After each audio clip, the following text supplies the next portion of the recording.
Marcos capítulo 5. Marcos capítulo 5, verso de número 35. Marcos capítulo 5, verso de número 35. Eu gostaria de falar com você hoje sobre como posicionar-se diante de perdas da vida. Quando situações trágicas nos acontecem e elas não estavam agendadas. Ninguém agenda uma perda, ninguém agenda uma tragédia. Ninguém agenda uma má notícia que chega roubando a nossa paz. Ninguém agenda isso. Pelo contrário, se tiver na agenda, você risca. Não é verdade? A gente só agenda coisas boas. Mas infelizmente algumas coisas chegam para a nossa vida sem avisar. E a gente precisa saber posicionar-se como filhos de Deus, servos de Deus, diante dessas situações, para a gente poder viver da melhor forma possível e ter uma vida bem direcionada por Deus em todos os sentidos. Marcos capítulo 5, verso de número 35, o texto que a palavra de Deus diz assim, olha: falava ele ainda, quando chegaram alguns da casa do chefe da sinagoga, a quem disseram: tua filha já morreu, por que ainda incomodas o mestre? Mas Jesus, sem acudir a tais palavras, disse ao chefe da sinagoga: não temas, crê somente. Repete comigo essa frase, diga: não temas, crê somente. Como a gente fez de manhã, vamos repetir novamente, diga: não temas, crê somente. Mais uma vez, diga: não temas, crê somente. Agora feche os seus olhos, bota um fundo preto, que nem no Facebook, agora vê a frase passando e repete comigo, diga: não temas, crê somente. Eu quero que isso fique gravado dentro de você. E contudo, não permitiu que alguém o acompanhasse, senão Pedro e os irmãos Tiago e João. E chegando à casa do chefe da sinagoga, viu Jesus o alvoroço, os que choravam e os que pranteavam muito. E ao entrar lhes disse: por que estáis em alvoroço e chorais? A criança não está morta, mas dorme. E riram-se dele. E tendo ele, porém, mandado sair a todos, tomou o pai e a mãe da criança e os que vieram com ele, e entrou onde ela estava, e tomando-a pela mão, disse: Talita cumi, que quer dizer: menina, eu te mando, levanta-te. E imediatamente a menina se levantou e pôs-se a andar, pois tinha 12 anos. Então ficaram todos sobremaneira admirados. Amém. Oremos a Deus. Pai, fala conosco em nome de Jesus Cristo. Traz uma palavra de poder, de graça sobre a nossa vida. Leva o nosso pensamento cativo nesse momento. Qualquer coisa que atrapalhe, Pai, seja em mim ou seja em quem ouça a Tua palavra, qualquer coisa que atrapalhe a verdade da Tua palavra revelada, seja vencida agora. Porque essa casa que é casa de oração, Pai amado, foi separada para a ministração da Tua palavra, Pai. E a Tua palavra precisa entrar na nossa vida com poder e graça. Então, tudo que queira roubar a palavra do Senhor nessa hora é arrancado. Eu queria que essa palavra viesse para o coração dos Teus filhos e das Tuas filhas de uma forma profundamente renovadora, restauradora e abençoadora, em o nome de Jesus Cristo. Amém. Eu penso que de todas as perdas que a gente possa ter, a pior perda que a gente pode ter é quando a gente perde uma pessoa, quando ela morre. Porque dinheiro você perde, chora e ganha de volta. Amigos você perde, chora, ganha de volta. Amor, um marido, uma mulher, às vezes perde também. Fazer o quê? Às vezes vai embora com outro, então você tem que, para não ficar sozinho também, arrumar um outro cachinho. Então, dá para se arrumar. Alguns não, quer ficar sozinho, amém também. O que eu quero dizer é que há coisas que se perde dá para ganhar de volta. Mas a perda de um filho, de uma pessoa querida, a morte de alguém, parece algo irreparável. Mas não precisa ser assim. Logo que nós chegamos a Piracicaba, muitos anos atrás, uma família frequentava a igreja, a família do seu Jetsi, com a dona Sueli, Jetsi Loyola, dona Sueli Loyola. Eles tinham uma escola de inglês, eles tinham 3 filhos. E ele tinha um grande sonho. O sonho dele era poder ir aos Estados Unidos. Ele tinha uma escola de inglês, ele trabalhava muito bem, era gerente de uma grande empresa. Mas ele teve um azar, ele foi daqueles que não consegue o visto nem com oração forte. ele nunca conseguiu visto. E ele não conseguia. E era o sonho dele, era ir. E eu me lembro que, não conseguindo visto, ele chegou no momento em que ele teve uma doença chamada fisiolong, uma doença muito ruim, desconhecida. Mas é uma doença que eu não sei te explicar direito como ela é, mas ela vai secando a língua da pessoa, vai secando aquilo tudo. Eu não sei como dizer a você. E a pessoa ela vai perdendo a força física, ela vai perdendo o poder da fala. Ela vai assim, ela morre no processo de 1 ano mais ou menos. E nesse processo todo, no meio de muita fraqueza e de muito descontrole mental, emocional, ele resolveu que já que ele não poderia ir para os Estados Unidos, ele iria para a Inglaterra. Então ele foi sozinho para a Inglaterra e ele padeceu um pouco lá, mas ele foi, ele voltou, infelizmente ele morreu. O que foi triste é que meses depois o filho dele, que tinha o mesmo nome Jetsi, que era meu amiguinho, meu filhinho, meu companheirinho, também teve a mesma doença do pai. E ele durou mais ou menos uns 8 meses só. E eu me lembro que fazer o funeral dele foi uma das coisas mais doloridas da minha vida. Enterraram um garoto de 20 anos, sempre em casa, dormia em casa, a gente ficava conversando até tarde. Ele tinha tantos projetos, tantos sonhos, tantas vontades. Mas eu me lembro da carta que a mãe me deu para ler. E eu me lembro de uma carta que eu li do Jetsi que morreu. Quando o Jetsi pai morreu, ele deixou uma carta. E eu precisei lê-la no funeral dele. Ele dizia na carta que a morte poderia de alguma forma estar atingindo o seu corpo, mas de forma alguma atingir a sua alma.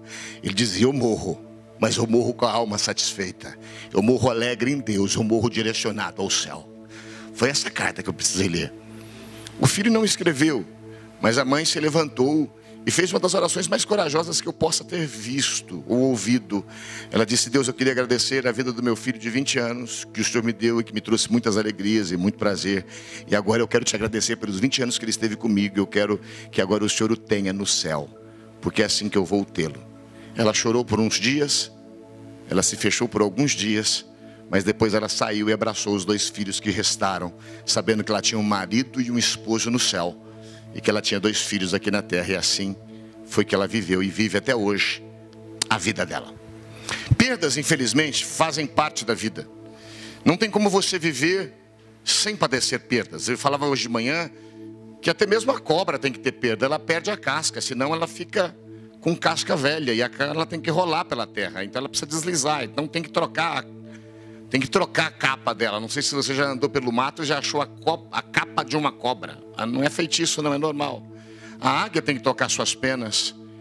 Todos nós somos cíclicos. A nossa vida tem tempos. E se a gente não despede de um tempo, a gente não abraça outro tempo. É bom quando a gente é criancinha. Hoje de manhã tinha uma mulher aqui com uma criança. Eu falei, ele já traz a geladeira junto, porque ele mama no peito. É só ela tirar para fora a mama, com pano em cima ou sem pano em cima, e o moleque come do melhor, não é não? Ali mesmo, ele se serve na boa. Mas essa situação, embora seja cômoda e gostosa agora, ela vai ter que acabar uma hora. Ele vai crescer. E ele vai ter que descobrir que a vida é de uma outra forma. E aí você então vai levá-lo para a escola. E a primeira vez que ele vai para a escola, ele não quer entrar porque ele quer a comodidade do lar. Ele chora e alguns pais levam de volta, mas não pode levar, tem que botar para dentro. Não é verdade? Não pode ficar lá chorando lá de fora, não. Enfia lá dentro, deixa chorar, que choro abre o pulmão. Não sei se você sabe, ajuda o menino a respirar. Deixa ele lá. Depois vai ter outros momentos que você vai despedir. Na puberdade, ele tem que se despedir da infância, quando ele já quer ser homem, quer ser mulher. Depois vem a juventude, quando ele se despede da dependência dos pais e começa já a escolher alguém para poder arrumar as malas e morar junto. E aí descobre o quanto é fazer uma festa, o quanto é montar uma casa. Ele vai tendo que despedir-se de diversas etapas. Então ele se casa, ele lembra que ele vai ter que se despedir de algumas coisas também. Vai dar mais para fazer só o que quer. Como o Michel falou, tem que consultar, ver se ela deixa. Tem que consultar ele, ver se pode. E aí a gente vai vendo, e aí você tem filhos, você descobre que você tem mais alguns tipos de perdas. Você já não tem tanto tempo para si, você tem que ter tempo para eles também, gasto para eles. E que já não dá mais para ficar gastando com cabelo e unha e com roupa do jeito que você fazia antes, porque agora tem um menino. E o menino custa caro, a escola aí está cara, é 700, 600, ou numa pública também custa, não tem jeito. E o que eu quero dizer é que a vida vai sendo assim. A gente precisa entender que perdas nem sempre são perdas, são simplesmente despedir de algo que fica para trás para abraçar alguma coisa que está diante de nós. É vivermos uma experiência nova que Deus tem para a gente, mas a gente é meio nostálgico. Nós às vezes gostamos de coisa do passado, nós gostamos de celebrar coisas que ficaram para trás, abraçados a ela, não vivemos nem o presente, nem o futuro. Eis aqui um homem que estava diante de uma perda irreparável, de uma situação trágica. Ele tem uma garotinha de 12 anos e ela está morrendo e ele está desesperado.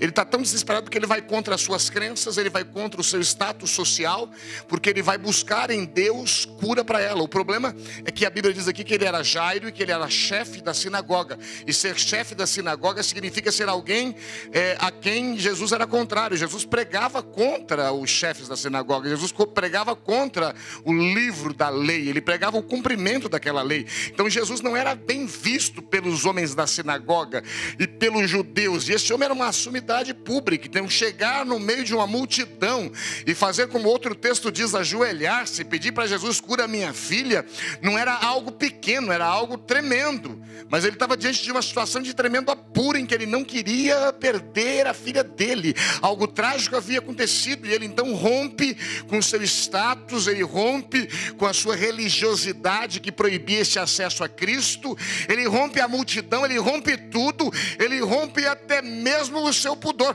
e ele desce ajoelhado e pede: Jesus, eu tenho uma menina, ela está morrendo, me ajuda. Se você ler o texto antes, você vê que Jesus se dispõe a ir com ele, mas no caminho Jesus acha uma outra pessoa que também tem 12 anos de coisa. A menina tem 12 anos, vive bem até aquele momento e fica doente, mas ele vai achar uma mulher que há 12 anos sofre. E a Bíblia diz que a mulher toca nele, sai dele virtude. Então ele para e a mulher começa a conversar com ele. Ele conta toda a sua história. E como eu disse de manhã, digo sempre sobre esse texto, esse contou-lhe toda a sua história. Você imagina quanto tempo demora, não é verdade? Quanto tempo demora. Eu de manhã hoje disse da mãe de um amigo que a gente foi e tá e é muito explicadinha, então você começa a falar uma coisa, você sabe que vai demorar pelo menos uma meia hora para chegar no desfecho total. Então, eu disse: acelera aí, Rubinho, acelera. Isso vai dar uma acelerada no assunto. A gente gosta de explicar, e ali tomou muito tempo, Jesus ficou muito tempo parado ali, e aquilo tudo, você imagina a agonia do coração desse Jairo. E no meio dessa situação, é que chega essa voz dissonante de alguém que chega e diz para alguém que perdeu a filha: vê se isso é coisa de se falar. Não incomodes mais o mestre. Tua filha morreu. Parece que o cara deu essa notícia com prazer.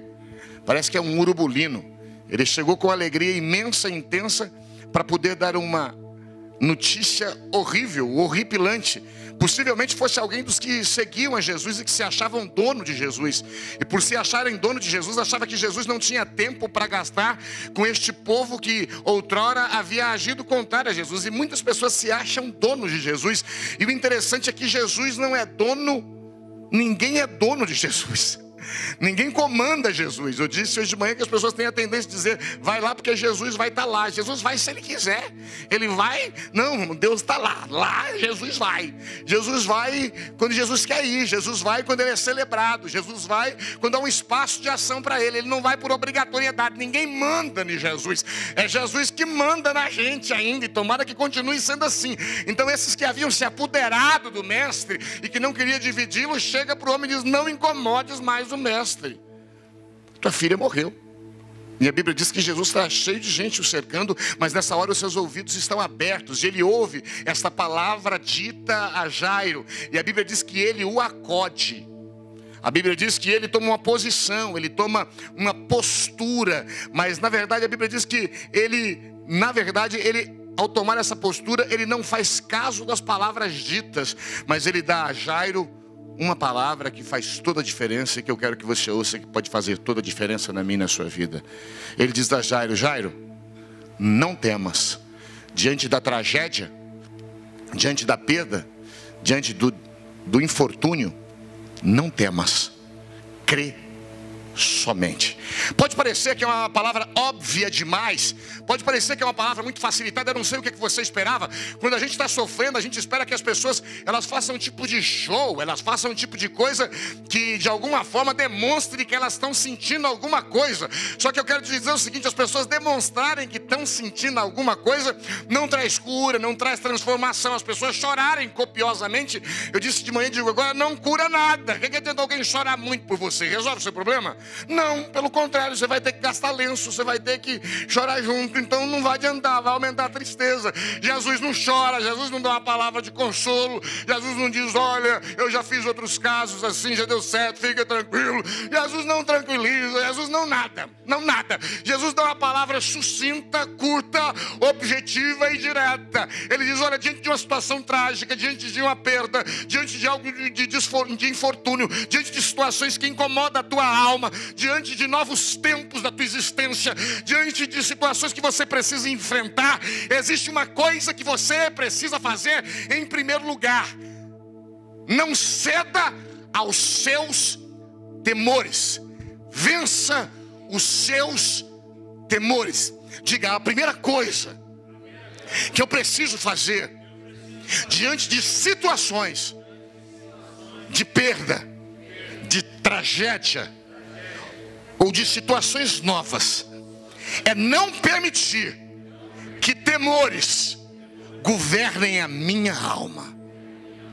Sabe, a nossa alma ela é muito cheia de ter interpretações dos fatos. Basta uma má notícia chegar e as pessoas já ficam doidinhas atrás de coisas. Eu disse hoje de manhã o que o médico disse para mim. Ele disse, olha, é comum no hospital as pessoas que ficam internadas, elas ficarem tão perturbadas com o estado de saúde dela, que elas começam a sentir dores que não existam. Elas ficam, doutor, estou com um negócio aqui, doutor, é forte, hein? Forte. Ele disse que 90% dos casos não são reais, é só projeções emocionais do fato. E ele disse que eles usam soro fisiológico, no máximo uma glicosezinha. Ele diz, eu vou dar aqui um negócio para você que vai resolver. Então você sabe que soro fisiológico é água, não é nada. E ele enfia ali no negócio do soro, lá um negócio de um soro fisiológico, ele fala, aí ele volta daqui a pouco, e quando ele volta a pessoa fala, nossa, doutor, forte, hein? Por quê? Porque a pessoa na verdade não tinha nada. Sabe, se de repente alguém fala uma coisa para você, você começa a sentir coisas, alguém de repente dá um quadro para você e diz, olha, na nossa família tem um caso, tem uma sequência de câncer. Você fala, ih, essa dor aqui deve ser isso. Alguém diz assim, olha, na nossa família tem um espírito de maldição que quem casa larga. Então dá uma briguinha, você fala, não falou, olha, já começou. Então a gente começa a projetar temores, mas Deus ele quer, e Ele tem uma nova história para mim e para você. E Ele está dizendo, se você quer viver uma nova etapa e viver um novo tempo, se você quer ver a sua filha se levantar, se você quer ver o trágico tornar-se algo inovador e abençoador, é preciso que você enfrente os seus temores. É preciso que você mate essa capacidade de projeção do mal que a tua cabeça tem. Essa imaginação infértil, terrível, essa imaginação que só é fértil para te destruir. Ou seja, ele dá uma ordem.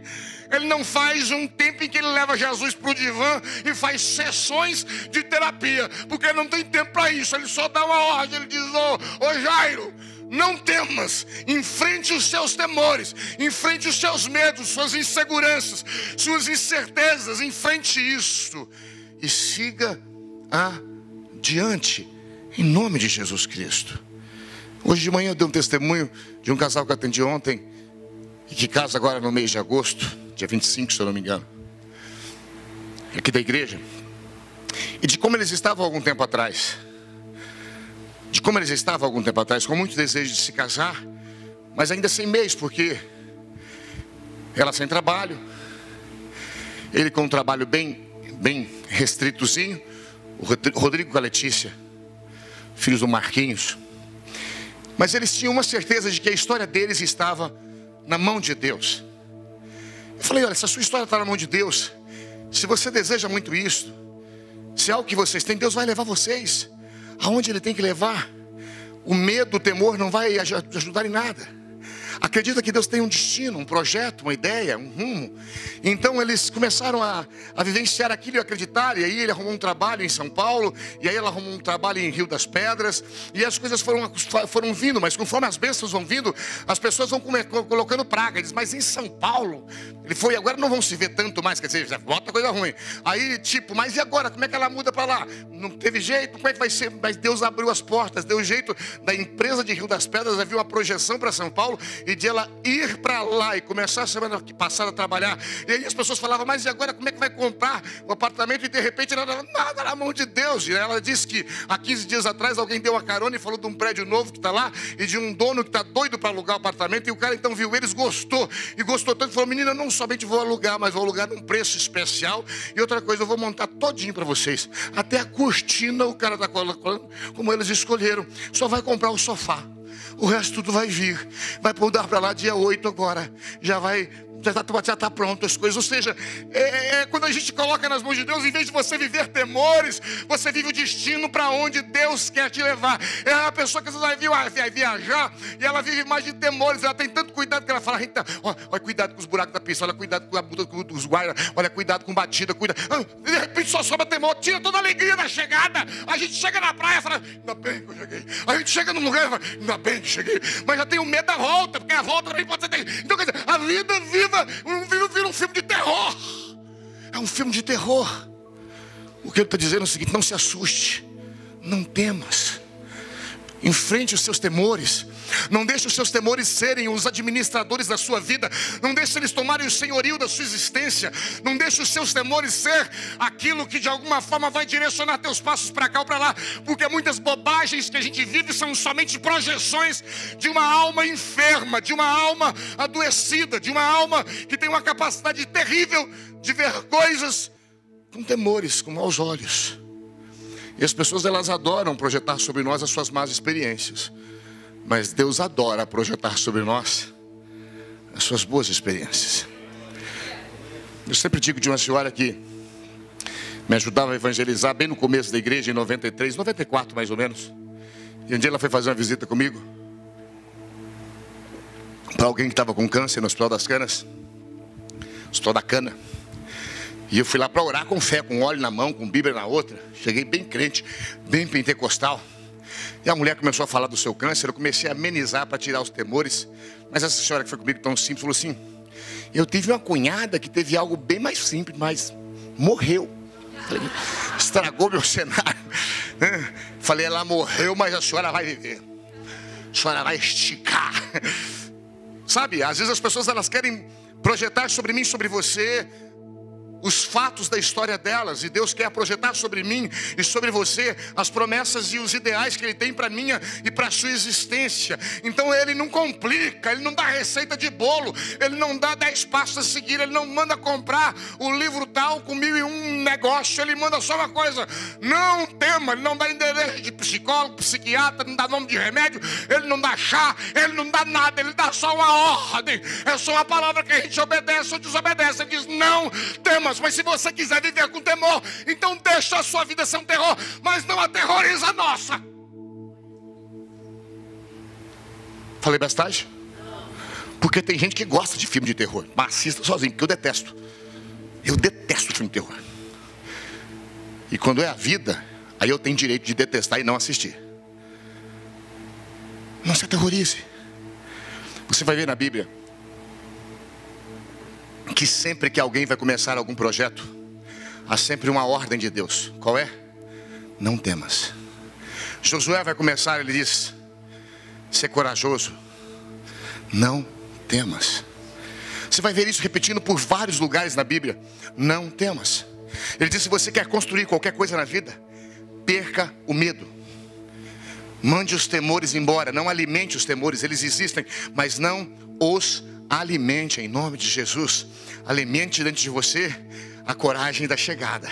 Alimente dentro de você a possibilidade da caminhada. Alimente dentro de você, em nome de Jesus, a realização dos seus desejos. Os temores nos levam a desistir. Os temores nos levam a ser projetores de realidades cruéis e difíceis. Os temores de alguma forma impedem o agir de Deus.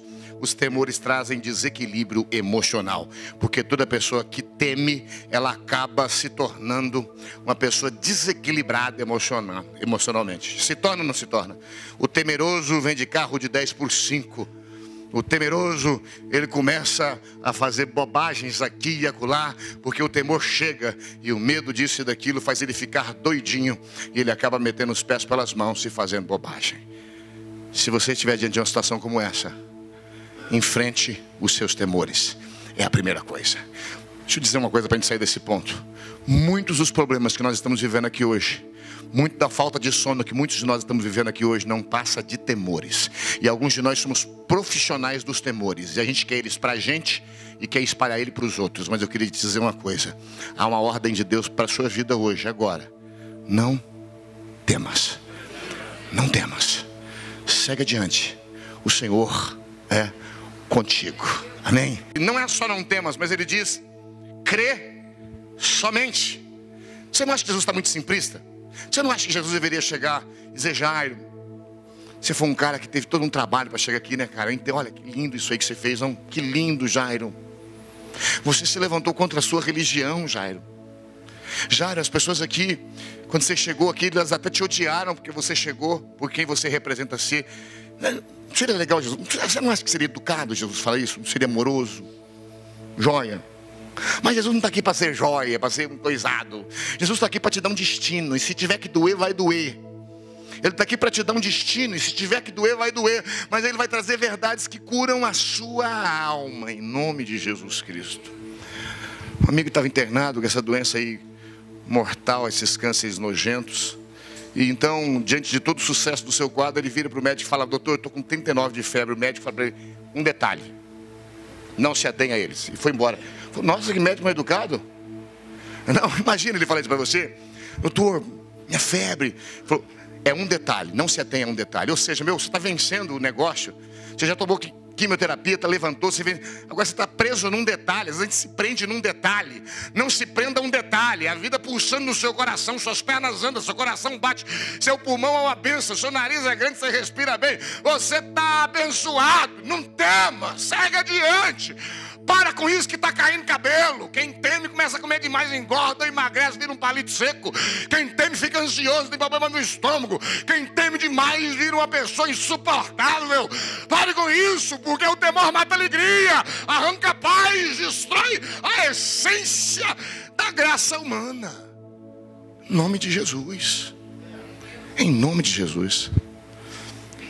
Você que já casou, não sei se passou por isso, mas sempre a gente dá conselho para noivos. 15 dias antes do casamento a gente fala: o que fez, fez. O que não fez, não fez. E prepara que alguma coisa vai dar errado. Vai dar. Vai dar. Ou o músico vai tocar errado. Ou o fotógrafo vai dar uma brecada no negócio. Não sai tudo assim, metrificadamente como que é. E eu já vi muitos casais sair no tapa. Porque fica nervoso. Cada festa que os outros vão encher a pança, vai reclamar, dizer que o bolo estava duro, que a azeitona estava ruim, tinha caroço. Falei bestagem? E os dois, falei: menino, para de bestagem. Para de bestagem, vamos chegar lá e fazer descontraído. Vamos chegar lá e fazer descontraído. Vamos, bota a música, um fundo, vamos coisar. Quem está pensando isso? Pastor, quanto tempo vai falar? Quanto tempo isso, pastor? E aquilo? Pastor, falei: gente, não é um funeral, não. É um casamento, é uma festa, é um tempo de bênção, é um tempo de vida. Se os seus temores estão sendo os senhores da sua vida hoje, tira ele do trono e segue o que Jesus está dizendo. Amém? Há uma possibilidade disso fechar? Mas por que não ter e não seguir a possibilidade de que fique aberto? Há uma possibilidade de cair? Mas por que não ver a possibilidade de ficar em pé? Por que não? A segunda palavra que ele nos dá é a seguinte: ele diz: se você quer vencer a tragédia, se você quer enfrentar essa perda e ter sucesso mesmo em cima dela, ele diz: primeiro, não tema, vença os seus temores. Segundo, ele diz: coloque um alicerce básico, um alicerce forte para a sua crença, para a sua fé. Ou seja, estabeleça e defina direito aquilo que você crê. Primeiro, enfrenta essas suas loucurinhas da alma. Agora, tenha uma mente resoluta, resolvida. Tenha uma fé racional, uma fé intencional, uma fé que não depende de como eu me sinto, uma fé que não depende da opinião de ninguém, uma fé que não olha João, Maria ou Pedro. É uma fé que só olha Jesus, sua palavra, suas promessas, é a minha vida e é aquilo que está nascendo dentro de mim. É a semente que Deus plantou e que está brotando. Ele diz: crê somente. Para crer sem gai de arruda, é para crer sem reza brava, é para crer sem buscar o profeta X. Se for buscar e tiver, amém. Se for para outro lugar, amém. Ele diz, crê somente. Se crê e vier em todo culto, ajuda. Mas ele está dizendo, se crê só também resolve. O que ele está dizendo é que a crença é somente fé. Ele diz, menino, crê somente. Você pode não ter um histórico comigo, mas o que te trouxe até aqui foi uma fé. E se você continuar crendo somente, eu vou te levar nos lugares que eu preciso te levar. Sabe o que é ruim de Jesus? É que Jesus não complica. Se ele complicasse era mais fácil. Não. Você fala, olha, você não pode temer. Você não pode isso. Se desse uma receita ruim, que nem aquela macumbeira deu para minha mãe, a pessoa ficava feliz. Foi uma mulher em casa que a gente tirar meu pai da cachaça. E deu uma lista para minha mãe de coisa que nunca tinha tido nem em casa. Teve que levar lençol virgem. A gente dormia em lençol rasgado. Lençóis virgens, toalhas virgens. Um enxoval virgem. E a gente em casa não tinha nada virgem. Era comprado em bazar, era ganhar de patroa. Eu me lembro que eu fui num bairro levar, eu era criancinha, fui levar com a minha mãe as coisas virgens. Galinha, irmão, para ir comer galinha em casa demorava. Levou porque minha mãe queria ver meu pai liberto da cachaça. A mulher fugiu de interesse. Quando a macumba não deu resultado, voltamos lá, não estava mais lá não. Sabe quando as pessoas complicam, a gente gosta. Tipo, se você subir, se você for até São Paulo a pé, Deus vai te ouvir. Se você fizer 7 voltas em Jericó, Deus vai te ouvir. Lá foi um caso.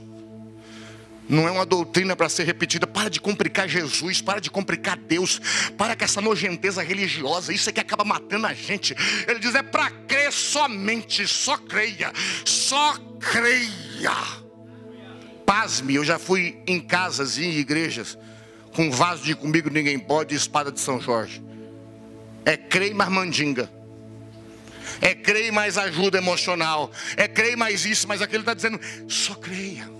Só creia, só tenha fé que apesar de você mesmo, Deus está com você e Ele vai te levar para o lugar aonde Ele entende e sabe que deve te levar. E um exemplo que a gente pode ver isso aqui, e que eu disse antes a Josué, mas Josué no momento em que o povo que ele levou para a terra está se debandando para servir outros deuses dos povos novos com os quais eles estão convivendo, ele precisa tomar uma posição. Ele diz, olha, se vocês querem seguir outros deuses, pode seguir, mas a minha fé diz o seguinte, eu e a minha casa, nós serviremos ao Senhor. Ou seja, é crer somente. Vai para onde quiser. Vai para macumba, vai para reza brava, vai para garrafada, vai para onde quiser. Eu vou ficar aqui. Eu vou crer em Jesus, eu vou crer em Deus. É uma fé simples, curta, objetiva. Não temas, crê somente. Você pode olhar o caso de Elias. É bonito, né? A gente lê o texto de Elias.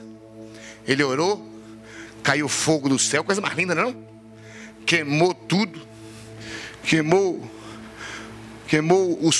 a fogueira, os pé de pau, queimou os holocaustos, secou a água que estava no rego, secou ali, acabou com tudo aquilo, coisa bonita, não? Mas o homem estava sendo caçado fazia 3 anos.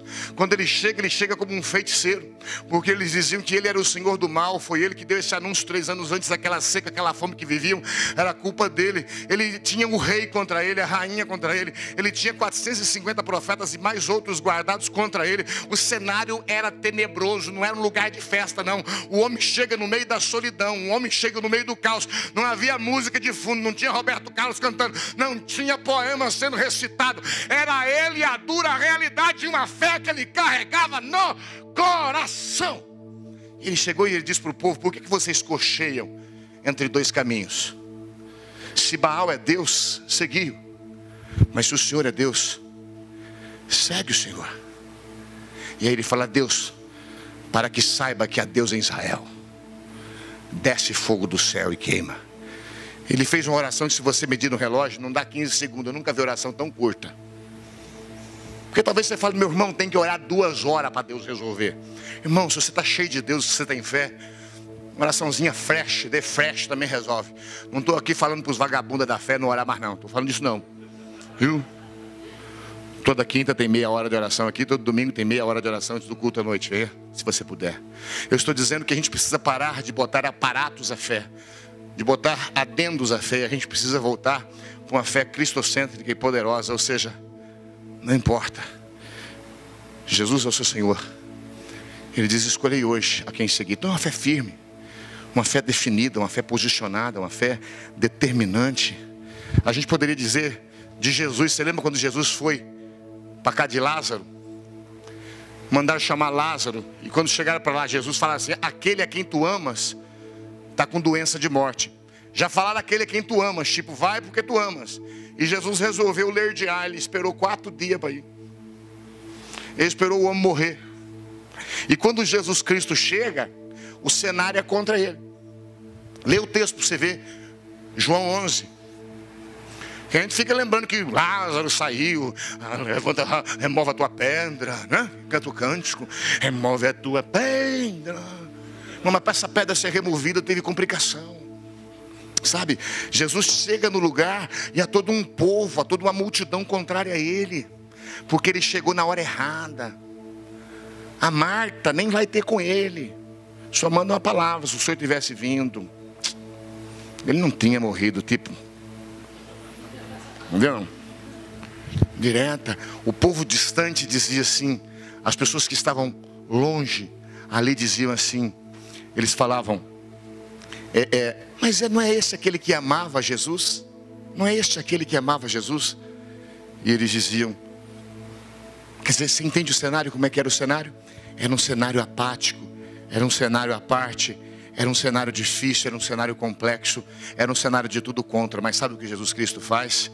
Ele se levanta diante de toda a contrariedade, ele chora pela incredulidade do povo, ele se posiciona, e ele diz para Lázaro: Lázaro, sai para fora. Ou seja, ele só crê.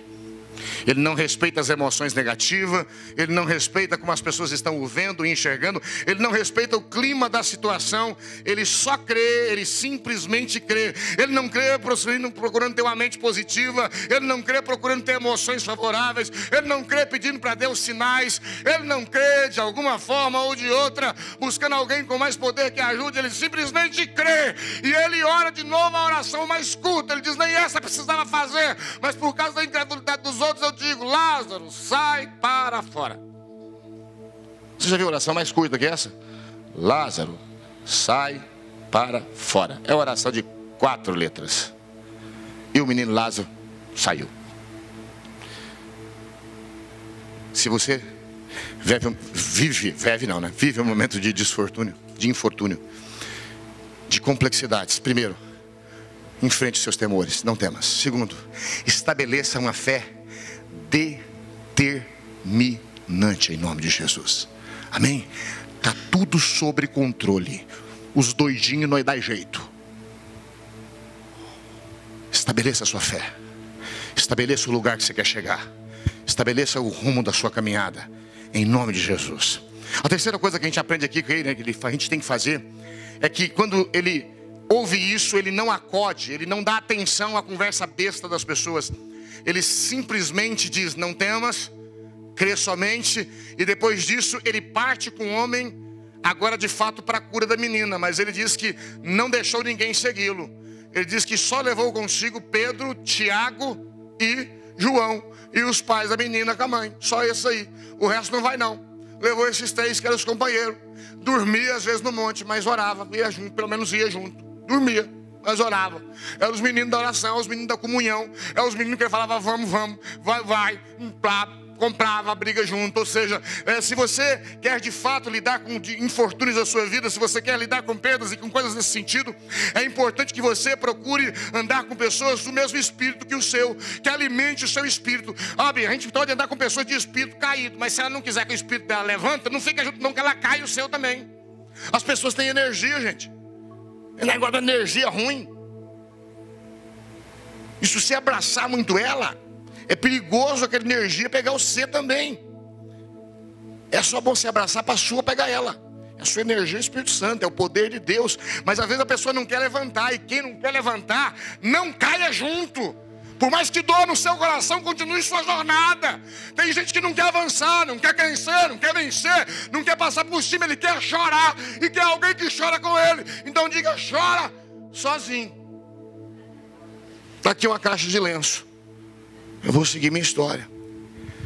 Não leve contigo gente que não vai somar no seu projeto de vida. Não leve contigo gente que não vai te fortalecer. Esse se visita de vez em quando. Você ajuda, você impulsiona.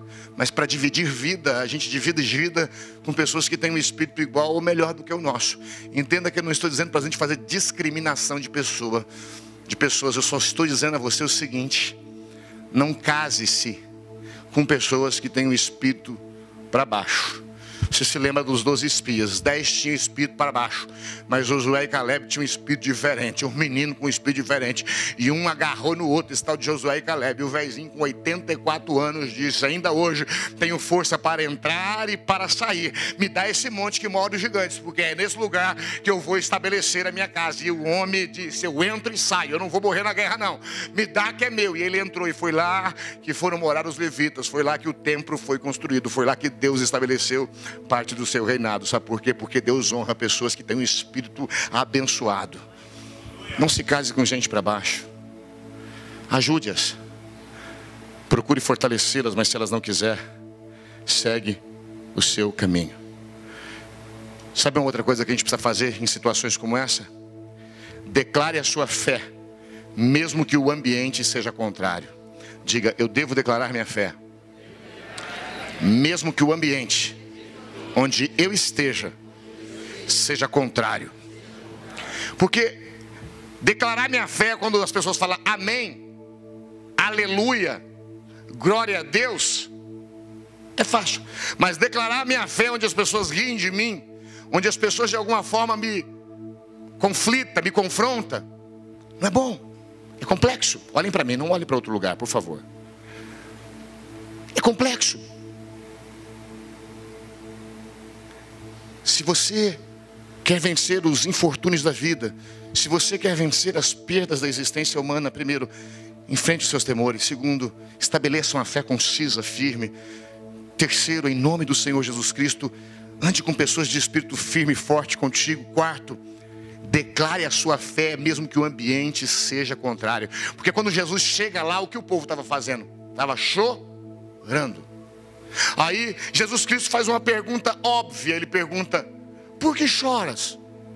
A menina só dorme. E quem chorava copiosamente passou a rir sarcasticamente. Gente doida, desequilibrada emocional. Como é que chora com intensidade e passa do choro para o riso?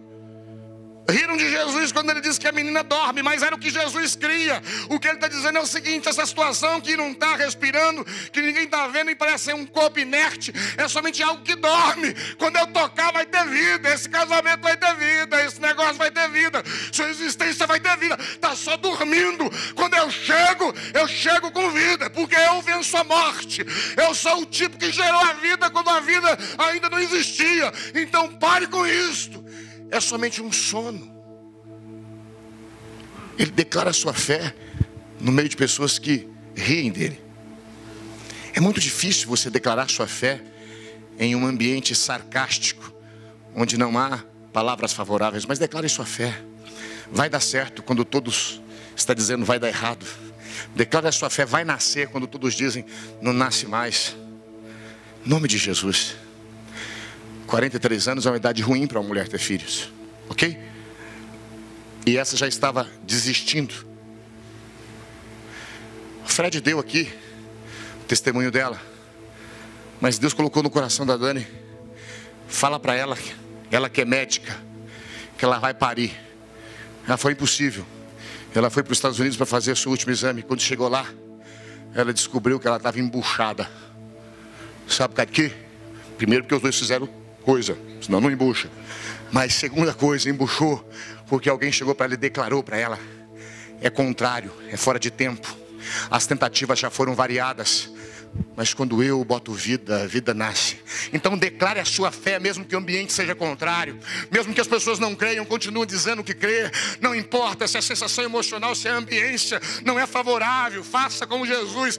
Chega e diga para o sarcástico: quem tem poder de fazer sarcasmo, isso aqui sou eu, mas não vou fazer. Ela dorme. Vocês estão chorando por uma causa besta, vocês estão amarrando a uma causa que não é. A minha causa é outra. A minha causa é a vida. A minha causa é abraçar, é balançar esse leito do sono para gerar vida em nome de Jesus.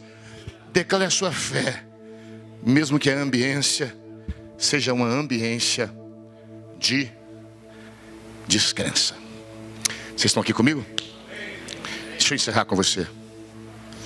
Se você por acaso está enfrentando qualquer situação de infortúnio,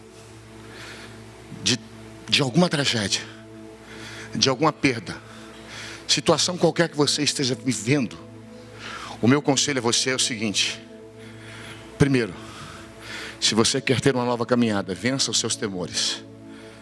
Segundo, creia somente. Só isso. Só creia e Deus vai fazer. Terceiro, case-se com gente que tem um espírito parecido com o lugar que você vai chegar. Você lembra quando Maria ficou grávida? Maria teve que procurar uma mulher. Você lembra quem que era a mulher? Isabel. Você sabe o que Isabel estava passando? Isabel era velhinha, o marido velhinho. O sonho deles era ter um menino. E Deus fez tudo funcionar lá.